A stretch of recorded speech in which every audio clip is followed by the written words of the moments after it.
Okay, the rest of the test is all going to deal with this slope-intercept form. So let's write down what slope-intercept form is. You probably know it better as y equals mx plus b.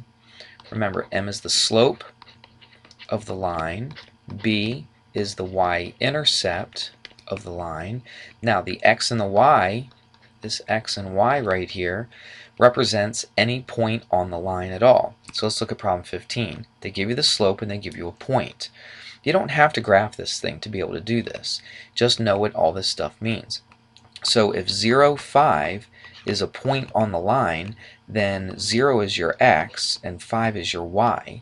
And of course they tell you the slope straight out, which is 2/3. So I'm going to rewrite y equals mx plus b just so you can see where I'm putting these numbers. What do we put in the place for y? We come over here, it's a 5. Equals the slope, which is 2/3, times the x, which is 0, it's being multiplied, plus b. We don't know what the b is. That's what we're actually trying to solve for. This one works out real nice and easy because you're multiplying by a 0. 2/3 times 0 is 0, so b is 5. Now look what we have.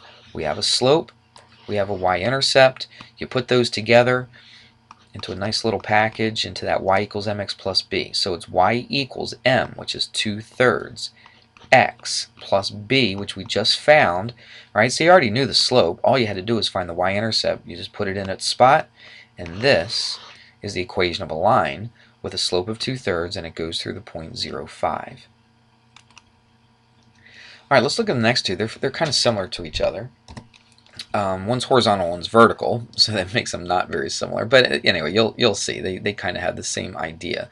Let's just visually see what's going on here.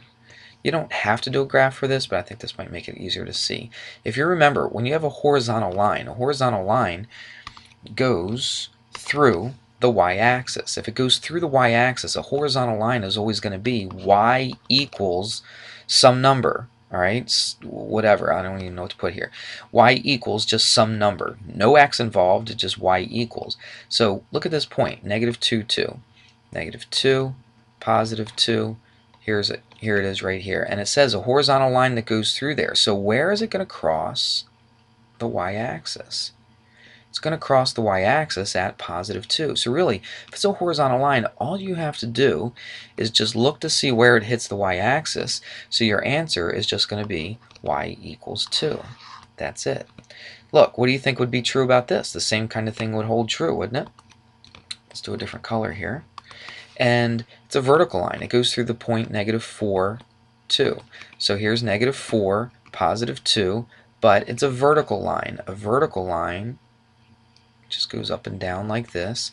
So that's a vertical line. Now a vertical line is always x equals something. There's no y involved. It's just x equals where it goes through the x-axis. This is the x-axis. Where does this go through the x-axis? You can just look at your point. You don't even have to look at the graph. This is just there to visually just see what's going on. I almost said verbally. It's visually to see what's going on. So it goes through at -4. So x equals -4. Okay, if you remember the instructions here, they were to find write the equation of a line in slope-intercept form. So again, we'll just jot down slope-intercept form. Put it right up here for safekeeping. And let's see what we have. They give you the x-intercept and the y-intercept. Well, again, just as a quick little teaching reminder here, the x-intercept is where it crosses the x-axis. It crosses the x-axis at -4, right here. And it crosses the y-axis at +5. 1, 2, 3, 4, 5. Crosses right here. So let's take a look at those points. Where are those points? Well, this would be -4, 0, wouldn't it? At the x-axis, or the x-intercept, sorry. And this point right here would be 0, 5. That would be the y-intercept. Now we want to find the equation of a line. So we could just take these 2 points. That'd probably be the easiest thing. Or you can just see where the y-intercept is. See, they give you half of the answer right there. They say the y-intercept is 5. They give you the x-intercept. We have to find y equals mx plus b. So really all you have to do is find the slope between these two. If you graph it, you could just count over and count up. If you didn't, you could just do the little slope formula. All right, I'm just rewriting. There's a couple ways you could do this. Okay, now I don't know if one's easier than the other, whatever way you prefer. You know what I'm talking about here? You can count rise over run. So what is the rise? From here to here would be 5.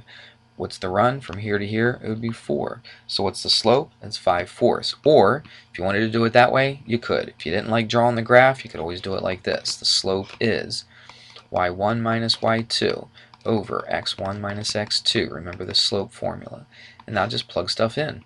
Subtract the y's. 0 minus 5. Subtract the x's. -4 minus 0. That's -5 over -4, which is 5/4.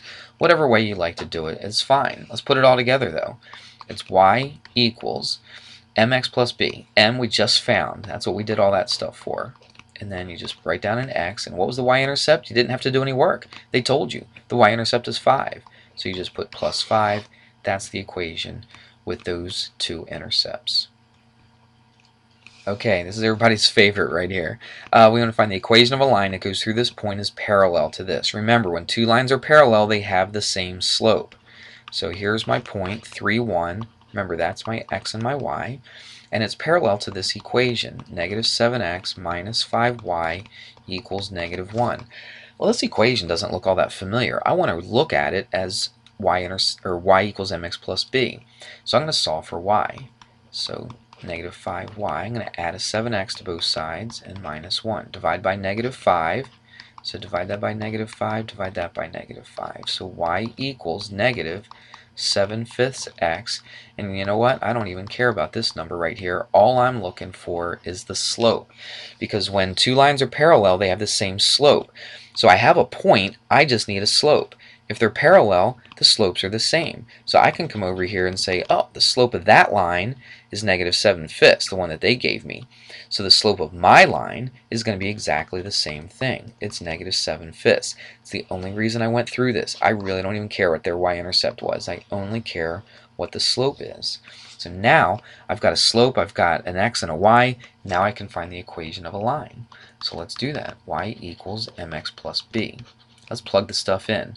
Y is a 1 equals m, which is -5 or 7/5, times x, which is 3. We've got to multiply those together, plus b.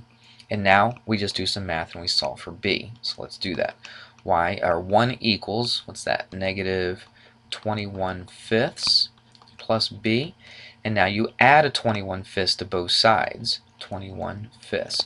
Well, how can we write 1? Let's write 1 as 5/5, because 5/5 is the same as 1. Now I can add these together because they have the same denominator. So what do we get? We get 26/5. And we are practically done. We just got to put it all together and make it look real nice. So it's going to be y equals m. What was our m? It was this, -7/5. Put the x, and then we just did all that work to find the y-intercept. And we use that right there, plus 26/5.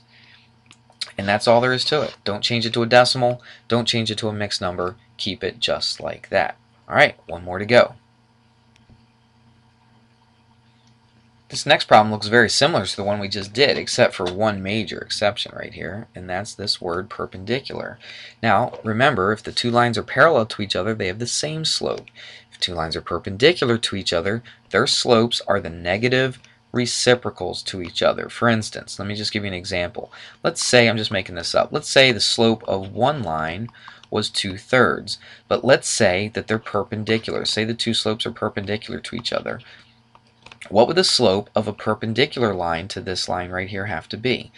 Negative reciprocals, which means I change the sign. This was positive, now I make it negative, and I do the reciprocal, which means I just flip it, which is -3/2. That's how you do perpendicular. Alright, with knowing that, now we know how to approach this. So let's take a look and find the slope of this line right here. I can't just look at it and see. I have to put it in slope-intercept form, and then I'm able to see it. How do I do that? I just solve for y. So 5y equals, get rid of this, add it to both sides, so that's 7x plus 23. Divide both sides by 5. Now remember, I don't even care what my y-intercept is. All I'm looking for is the slope, 7/5. Now that's the slope of the perpendicular line. What about my line? This is how I like to write it. I've never seen this in books, but I always write it like this. What's the slope of the perpendicular line? If the line they give me was 7 over 5, my slope is going to be negative 5 over 7. Goes through the point 1, negative 6, and now we can find the equation of a line. I'm running out of time, so I'm going to do the work real quick. I'm going to pause it, and then we'll look at it in a second. Okay, let me just show you what I did since time's running out. Put that in for y, negative 6 in for y, 1 in for x. The slope is negative 5/7. I did all my math. You can see it right there. I got my slope is negative 37 over 7. I'm sorry, my y-intercept is negative 37 over 7.